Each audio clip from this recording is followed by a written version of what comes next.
महाकुंभ में एक नया बवाल शुरू हो गया। महाकुंभ में दरअसल एक पंडाल में मुलायम सिंह यादव जी की प्रतिमा लगा दी गई है। ये महाकुंभ में लगी हुई प्रतिमा है, बताया जा रहा है 3 फीट की प्रतिमा है और उनकी प्रतिमा पर लोग आ रहे हैं, पुष्प चढ़ा रहे हैं, श्रद्धांजलि दे रहे हैं उन्हें। अब इस पर बवाल हो गया है कि महाकुंभ में मुलायम सिंह जी की तस्वीर क्यों लगी है। लेकिन आपको एक और तस्वीर दिखाता हूं। मुलायम सिंह यादव 2007 में जब कुंभ हुआ था उस वक्त संगम पहुंचे थे। संगम तट पर पहुंचकर मुलायम सिंह यादव ने डुबकी लगाई थी। ये 2007 की तस्वीर आप देख रहे हैं। ये तस्वीर भी सोशल मीडिया पर वायरल है।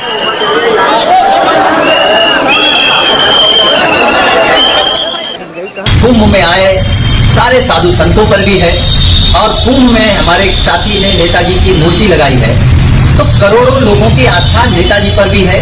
हमारे जैसे करोड़ों लोग नेताजी को सामाजिक संत मानते हैं, तो ना तो सामाजिक संत पर राजनीति होनी चाहिए, ना संतों पर होनी चाहिए, ना कुंभ पे होनी चाहिए। लेकिन भारतीय जनता पार्टी या उनसे जुड़े लोग कुंभ जैसी आस्था वाली चीज पर भी राजनीति कर रहे हैं, जो दुर्भाग्यपूर्ण। संत अगर कोई चीज कह रहे हैं तो मेरा उस पर कोई प्रतिक्रिया नहीं है, और कोई अगर अपनी कोई फोटो लगाया है तो उस पर भी मेरी कोई प्रतिक्रिया इसलिए नहीं है।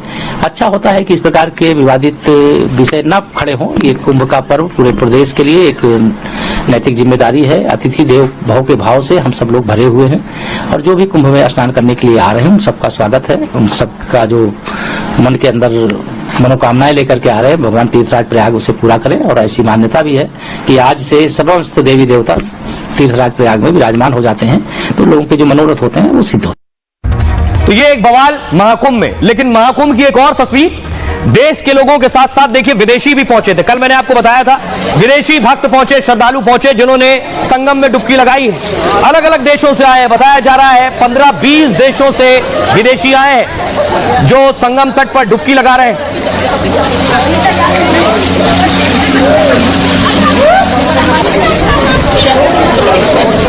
दूसरी तस्वीर देखिए, ये स्टीव जॉब्स एप्पल के सीईओ है, उनकी पत्नी है। इनके बारे में कल मैंने आपको बताया था। ये आज पहुंची लॉरेल, अपने गुरु के पास पहुंची और गुरु का अभिषेक किया है लॉरेल ने। देखिए जरा दुनिया में किस किस हिस्से से दुनिया के महाकुंभ में लोग पहुंचे। बताया जा रहा है 20 देशों से आए हैं, अमेरिका से भी भक्त पहुंचे हैं, ब्राजील से लोग आए हैं, स्पेन से पहुंचे हैं लोग, पुर्तगाल से महाकुंभ में आए हैं, रूस से भी बहुत से लोग पहुंचे हैं, यूक्रेन के लोग हैं, जर्मनी के सिटीजन्स हैं, ब्रिटेन के रहने वाले लोग महाकुंभ में पहुंचे हैं, ऑस्ट्रेलियाई भी बताए जा रहे हैं जो पहुंचे हैं, न्यूजीलैंड के रहने वाले महाकुंभ में पहुंचे हैं, जापान के लोग भी डुबकी लगाने आए, इटली से भी भक्त पहुंचे हैं, स्विट्जरलैंड शामिल है, साउथ अफ्रीका से भी लोग पहुंचे हैं, बेल्जियम से लोग आए हैं, पोलैंड से लोग आए हैं। ये सारे वो देश जहां से लोग आए।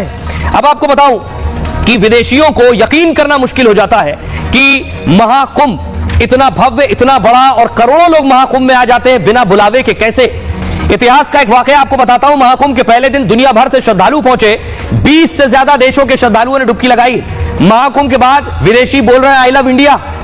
विदेशी श्रद्धालु खुद को भाग्यशाली बता रहे हैं। 1942 का वाकया है जब अंग्रेज वायसराय लिन लिथगो कुंभ देखने पहुंचे थे। उस वक्त उनके साथ मदन मोहन मालवीय साहब थे।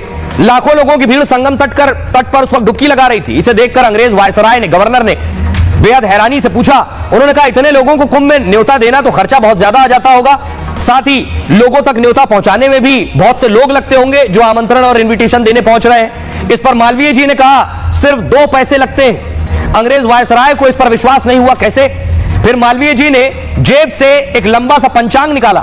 अंग्रेज अफसर से कहा ये 2 पैसे का पंचांग है, इसमें लिखा है कुंभ कब है और स्नान कब और कहां है। लोग खुद उस तारीख पर गंगा स्नान करने निकल पड़ते हैं। दरअसल महाकुंभ का रहस्य विदेशियों को आकर्षित करता रहा है और कुंभ के अमृत की जिज्ञासा, अमरता की खोज उन्हें खींच लाती है।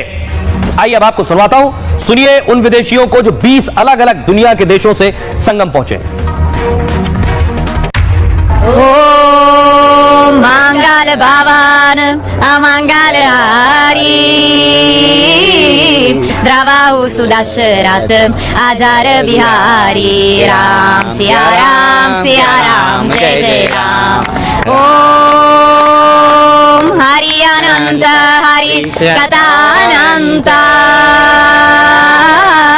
गाई सुनाई बाहु विधि सब संता, राम सिया राम जय जय। हर हर महादेव। जय श्री राम। आदित्य योगीनाथ जी को शुक्रिया धन्यवाद करना चाहते हैं कि जिन्होंने यहाँ पे हमारा व्यवस्था और बहुत बहुत साफ सफाई है और सारा जितना भी हम लोग 20 लोग आए हुए सारे खुश है और मोदी जी को भी हम लोगों को सबको सैल्यूट है। क्या कहना चाहेंगे इस पूरी व्यवस्था के लिए सरकार को और सबको? सरकार को मतलब अनक्रेडिबल है क्योंकि हम रोज यही बातें हो रही है कि सुरक्षा, क्लीननेस और इतने मिलियंस पॉपुलेशन, मतलब हमारा देश में जो पॉपुलेशन है और यहाँ का अनक्रेडिबल ये चीजें है। हमारे ऑनरेबल प्रधानमंत्री जी, उनकी आदेश से, उनकी दृष्टि से, उनका कमिटमेंट से और हमारे ऑनरेबल श्री योगी जी, इन दोनों की भक्ति की शक्ति से जो व्यवस्था यहाँ पे है, कुछ सोच नहीं सकते हैं कि एक ड्राई रिवर बेड जहाँ कुछ है नहीं, जहाँ जल होता है, इतना बड़ा बड़ा क्षेत्र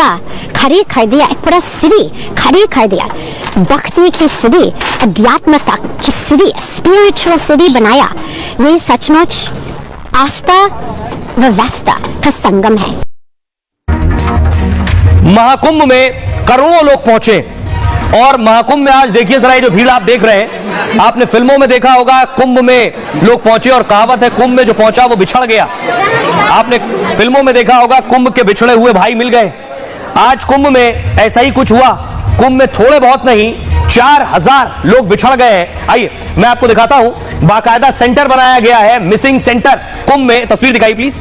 ये आप देख रहे हैं कंप्यूटरीकृत खोया पाया विभाग। आज कुंभ में 4000 लोग बिछड़ गए और उसके बाद लेकिन वहां बाकायदा तैयारियां की गई थी, वहां बाकायदा इंतजाम थे। कुंभ को लेकर कई फिल्मी डायलॉग भी हैं। आपने सुना होगा कुंभ में बिछड़े कभी नहीं मिल पाते, इस तरह की कहावत, या फिर कई साल बाद मिल जाते हैं। ये 30-40 साल पहले आम बात हुआ करती थी, तब सूचना तंत्र बहुत मजबूत नहीं होता था दरअसल। लेकिन अब AI का भी इस्तेमाल हो रहा है। महाकुंभ 2025 में खोया पाया केंद्र बनाया गया है और इस कंप्यूटराइज सेंटर पर लोग रिपोर्ट कर सकते हैं। 1920 हेल्पलाइन नंबर शुरू किया गया है ऐसे लोगों के लिए। आज पहले दिन महाकुंभ में करोड़ों लोग पहुंचे, इसमें करीब 4000 लोग अपने परिवार से बिछड़ गए। सोचिए, जहां 1,65,00,000 लोग भक्त होंगे वहां लोग बिछड़ भी सकते हैं, लेकिन भीड़ इतनी थी कि पलक झपकते ही अपनों का साथ छूट गया। बाद में ऐसे बहुत से लोग खोया पाया केंद्र पहुंचे हैं। इसके तुरंत बाद वहां अनाउंसमेंट किया गया, ऐलान किया गया, ज्यादातर लोगों को उनके परिवारों से मिलवा दिया गया। उसके बाद आइए अब आपको सुनवाता हूं, सुनिए SSP क्या कह रहे हैं और DGP क्या कह रहे हैं। मैं निरीक्षण में था संगम घाट पर, तो ये ज्ञात हुआ कि एक बालिका वो भटक गई है और यही शहर क्षेत्र में किसी हॉस्टल में रहती है। उसके बाद मोबाइल फोन भी नहीं था और भीगने के कारण वो ठंड से परेशान थी, तो उसकी मदद की गई है, उसको गंतव्य तक पहुंचाया गया है। अब ठंड उसको लग रही थी तो मानवीय आधार पर किया गया है। तो सभी चीज़ों की व्यवस्था की गई। जो हमने 5 लाख गाड़ियां लगाने की व्यवस्था की, वो लगभग आज 60% वो भर गई थी और अभी भी रश संगम नोस पे चल रहा है। हमारे सारे अधिकारी वहाँ लगे हैं। हम लोगों ने जो व्यवस्था की थी ड्रोन से कवरेज कराने की और अंडर वाटर वो भी ड्रोन्स हम लोगों ने प्रोक्योर किए थे। इन सभी तकनीकों का हम लोगों ने उपयोग जो पहली बार कर रहे थे किया है और इस कुंभ का जो भव्य और डिजिटल आयोजन हो रहा है, इन चीज़ों के कारण आम जनता को काफ़ी सहूलियत मिली है। अब देखिए जरा, आज 1.5 करोड़ से ज्यादा लोगों ने संगम में डुबकी लगाई। ये तस्वीरें आप देख रहे हैं। लोग सुबह पहुंच गए, तड़के सुबह लोग पहुंच गए और जैसे ही लोग वहां पहुंचे तो पहली बार में लगभग 2 लाख लोगों ने एक साथ संगम स्नान किया है। लेकिन यह संयोग 144 साल बाद आया है। सोचिए जरा, ये जो महाकुंभ है, जो एक बार इस महाकुंभ में गया या जिसको वो मौका मिला, वो उसके बाद जिंदगी में दोबारा नहीं मिलता है। क्यों 144 साल बाद आया, ये मैं आपको बताऊंगा। कुंभ का आयोजन 12 साल में एक बार होता है। यह करीब 850 साल से भी ज्यादा पुराना है। हर 6 साल में अर्ध कुंभ लगता है, 12 साल में पूर्ण कुंभ लगता है और 12 पूर्ण कुंभ होने पर महाकुंभ का आयोजन होता है, यानी 12 गुणे 12। ऐसे में 144 साल बाद महाकुंभ का आयोजन होता है। प्रयागराज में महाकुंभ मेला 144 साल बाद हो रहा है और इससे पहले महाकुंभ हुआ था 1881 में, 1881 में। और अगला महाकुंभ आज के बाद 2025 के बाद जो अगला होगा वो 2169 में होगा, 2169 में आयोजित होगा। यानी अभी जो लोग इस कुंभ में, महाकुंभ में जा रहे हैं, उनके जीवन काल में ये एक बार ही ये अवसर मिला है। इस वजह से प्रयागराज महाकुंभ बेहद खास है। आइए अब आपको लिए चलता हूं महाकुंभ, जहां एक संत रिपब्लिक भारत का माइक लेकर रिपोर्टिंग करने लगे। सुनिए जरा उन्हें। आप सबका रिपब्लिक भारत पर स्वागत है। हम इस वक्त प्रयागराज में आयोजित कुंभ 2025 में हैं। ढेर सारे लोग यहाँ श्रद्धालु आने रहे हैं, लगातार आ रहे हैं। कुछ लोग यहाँ पर उनसे बात करेंगे। आप कहाँ से आए हैं? हम यही के हैं। कैसा लग रहा है आपको? बहुत अच्छा लग रहा है। कुछ बताना चाहेंगे, कुछ कहना चाहेंगे? बताना चाहेंगे कि मोदी जी और योगी जी की कृपा से बहुत अच्छा हो रहा है। अच्छा, कुछ और लोग से बात करते हैं। आप कहाँ से आए हैं? हम लोग प्रयागराज के ही हैं। तो कैसा लग रहा है इस आयोजन को लेकर? बहुत अच्छा लग रहा है, बहुत सुंदर, भव्य भव्य है। हरे कृष्णा हर हर गंगे। कहाँ से आप सब? हम कोलकाता से आया। तो यहाँ क्या सोच के आए हैं कुंभ में? हर साल आते हैं। क्या आपकी इच्छा क्या है यहाँ आने की? नहीं, ऐसे ही आते हैं हम, हर कुंभ में जाते हैं। बढ़िया लग रहा है, बहुत बढ़िया। स्नान वगैरह हो गया? सुबह करा, कल सुबह भी करेंगे। सुबह भी करेंगे? आज सुबह कुंभ स्नान करा। किसी तरह की कोई अव्यवस्था? बहुत बढ़िया सुविधा, पुलिस वाले ने पीस बहुत अच्छे से बात किया। योगी जी जिंदाबाद, योगी जी जिंदाबाद, योगी जी जिंदाबाद, जय हो योगी जी जिंदाबाद। हरे कृष्णा, कैसे हैं आप? हरे कृष्णा। सबसे पहले जय माँ गंगे सभी को। जय माँ गंगे। और बड़ी खुशी हुई कि मैं यहाँ पे आया और यहाँ पे इतने सारे श्रद्धालु हैं, उनके मन में बस ये है जय माँ गंगे, जय माँ गंगे, जय माँ गंगे। और योगी जी ने जो काम किया है ना, मतलब एक सनातन को इकट्ठा कर दिया। इतने लोगों का कुंभ आ रहा है, आज तक ऐसा मैंने पहली बार देखा है। सबसे अच्छी बात ये आपको दिख रही होगी कि बहुत ढेर सारी संख्या में यूथ आ रहे हैं। यूथ सबसे ज्यादा, आज तक पहले देखते थे बुजुर्ग आते थे, मगर आजकल युवाओं में इतना क्रेज है जितना बुजुर्गों में भी नहीं है। तो मैं इसके लिए धन्यवाद करना चाहूंगा योगी जी का।